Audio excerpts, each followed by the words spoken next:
अब देख रहे हैं लेटेस्ट कानपुर न्यूज।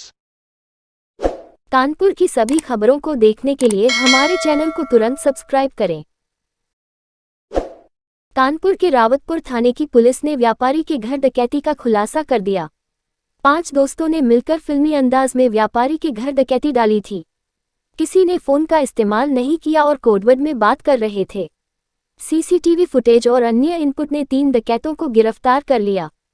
कानपुर के पुलिस कमिश्नर बीपी जोगदंड ने बताया कि रावतपुर थाना क्षेत्र के केशवपुर में 18 दिसंबर की रात को मोबाइल व्यापारी कमलेश शर्मा के घर में 5 से 7 बदमाशों ने डाका डाला था। बदमाशों ने कमलेश की पत्नी और 2 बच्चों के हाथ पैर बांधने के साथ ही मुंह पर टेप लगाकर कमरे में बंद कर दिया था।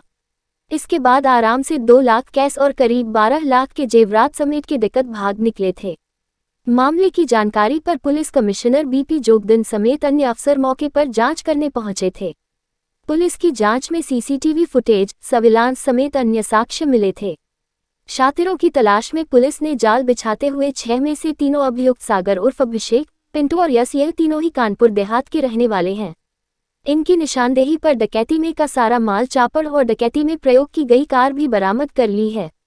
डीसीपी पश्चिमी ने बताया कि घटना का मास्टरमाइंड सागर उर्फ अभिषेक, जिसकी पीड़ित के घर के बगल में ही बुआ का घर है, जिस वजह से सागर का वहां पर आना जाना था। घटना की रात भी सागर वहीं पर मौजूद था, इसलिए इस घटना को बिल्कुल किसी फिल्म के सीन की तरह दर्शाया गया था, क्योंकि घटना के समय यह सभी साथी एक दूसरे को नाम से नहीं बल्कि नंबरों से बुला रहे थे। फिलहाल अभी भी पुलिस की गिरफ्त से 3 अभियुक्त फरार हैं, जिनकी तलाश की जा रही है।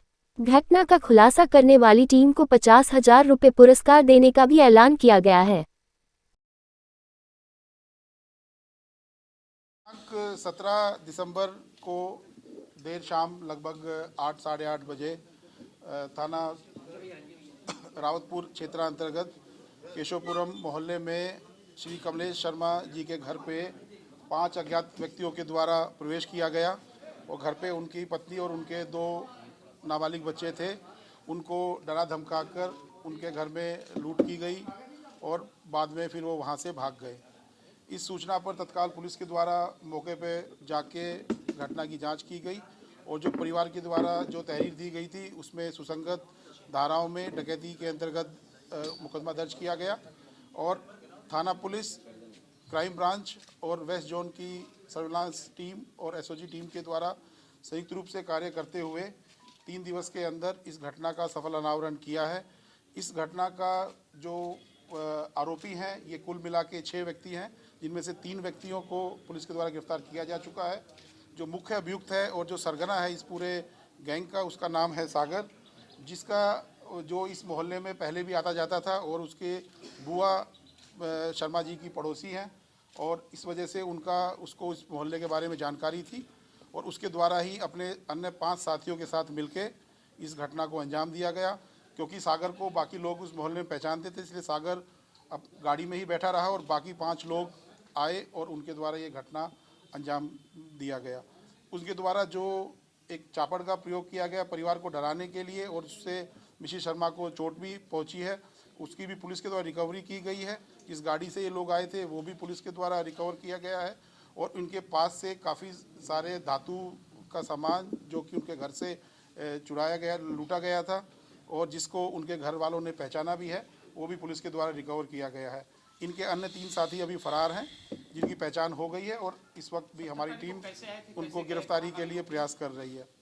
17 तारीख को ये करीबन 6 साढ़े 6 बजे ये लोग पहली बार उस तरफ आए थे, किंतु उस वक्त गली में चहल पहल थी और काफ़ी लोग गली में मौजूद थे, तो उसको देख के ये लोग वापस लौट गए और इनके द्वारा जैसा कि अपना इकबाल किया गया है कि वहीं पे पास में एक जगह शादी समारोह में इन लोगों ने खाना खाया और बाद में फिर ये वापस 8 साढ़े 8 बजे के करीब आए थे। घटना के बाद ये कहाँ चले गए? घर में ये घर का दरवाज़ा, जैसा कि आप भी जानते हैं, घर का दरवाज़ा उस वक्त खुला हुआ था, ज़्यादा देर नहीं हुई थी, लगभग 8 बजे साढ़े 8 बजे का समय था और उस वक्त पर इतना घर के दरवाजे जनरली खुले रहते हैं। इससे पहले किसी घटना में शामिल रहे लोग? अभी तक इनके पूर्व के आपराधिक इतिहास के बारे में कोई जानकारी हमें नहीं मिली है। जैसा कि मैंने बताया कि कानपुर देहात के रहने वाले हैं, तो इनके लोकल थाने से और आसपास के थानों से इस संबंध में जानकारी की जाए। मकसद क्या था? सभी टीनेजर्स जैसे लग रहे हैं, ऐसी क्या वजह थी जिसकी वजह से इन लोगों ने किया?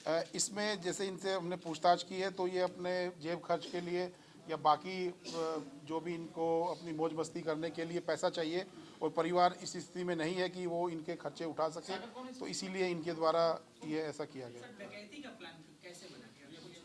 ये जैसे मैंने बताया कि सागर की बुआ उसी मोहल्ले में रहती है और सागर को आइडिया था कि शर्मा परिवार के पास अगर हम ऐसा कुछ घटना करेंगे तो हमें कुछ सामान वहाँ मिल सकता है, इसलिए इन्होंने ये प्लान किया और इस घटना को अंजाम किया।